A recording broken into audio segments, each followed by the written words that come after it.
तो मार्वल की 2008 से लेके 2025 तक की सबसे कम कमाई करने वाली मूवीज की लिस्ट में एक मूवी ऐसी भी है जिसने मार्वल के स्टैंडर्ड के हिसाब से इतनी कम कमाई की है ना कि पुष्पा 2 की कमाई भी लगभग उसी रेंज में आती है।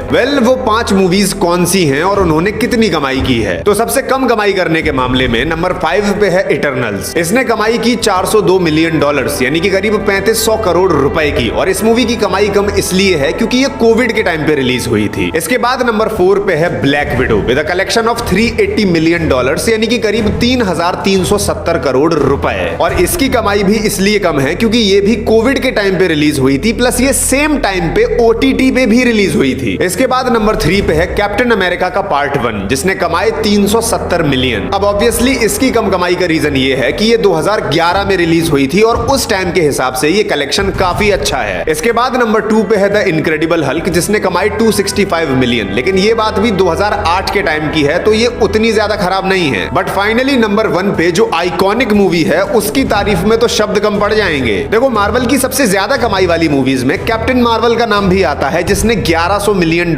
यानी कि करीब $1.1 बिलियन कमाए थे। लेकिन इसका ही सेकंड पार्ट था दी मार्वल्स, जिसका बजट ही था 350 मिलियन के आसपास। लेकिन उसने कमाई की $200 मिलियन की, यानी कि करीब 1770 करोड़ रुपए। और पुष्पा 2 का कलेक्शन भी लगभग 1600 से 1800 करोड़ रुपए के बीच में ही है।